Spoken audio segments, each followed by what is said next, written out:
Hello and welcome to another episode of I'm Just Sayin.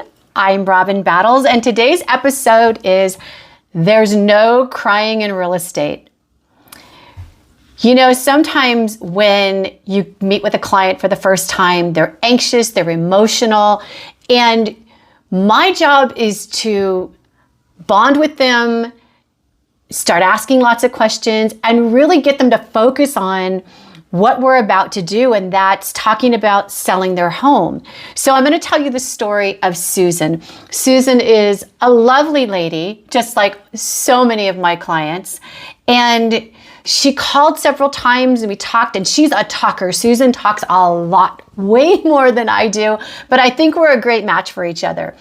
And she's telling me, you know, just what's happened in her life. And my number one question for everyone that calls and talks to me about selling their house is, well, you know, Susan, why are you selling your house? And, you know, this is a rather sad story because Susan has raised her family in this home. She lives in this beautiful neighborhood that, you know, will sell in a matter of seconds because of the location and the charm.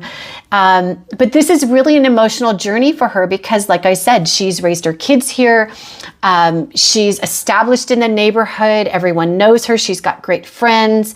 And selling the house was really just a financial decision for her, and her health was not good. So I finally have the appointment. I go into Susan's house and it's adorable, and she's all worried that I'm going to be all judgy. I'm not judgy about your house.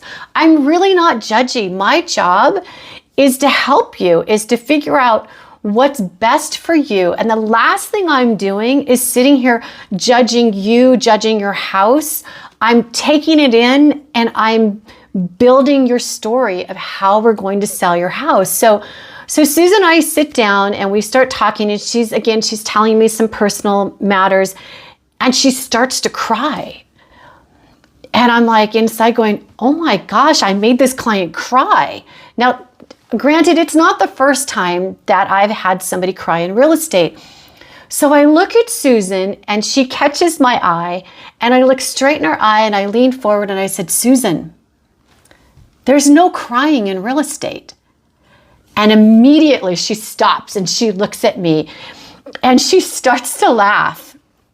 And then we start to laugh. And I said, Susan, listen, there's a lot of things we can cry about, but we cannot have any crying in real estate. We've got too much to do.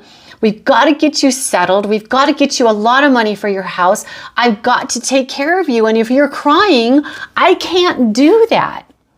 So I think that was a moment where we absolutely just bonded, and I just called out what was going on. You just faced that situation straight on. So now, you know, we've signed the listing, a contract, we've got photos done. We're doing all the normal stuff that we do. And I'm getting ready for the very first open house. And now remember, we're only like a couple weeks into her contract. And so we've had a lot of conversations, and now we're ready for this open house, and she's leaving and she's walking down the driveway, and she turns around and she looks at me and she goes, hey, Robin. And I'm like, yeah, Susan, what's up? And she goes, I just want to let you know, I cried a little bit yesterday. And I start to smile at her and she starts to laugh and she says, but then I thought about what you said, and you said, Robin, there's no crying in real estate, right? And I said, correct, Susan. I'm just saying, Susan, there's no crying in real estate. I just thought you'd enjoy that quick little story. I'm Robin Battles, and I can't wait to tell you another story about life in real estate. I'm just saying, remember, there's no crying in real estate.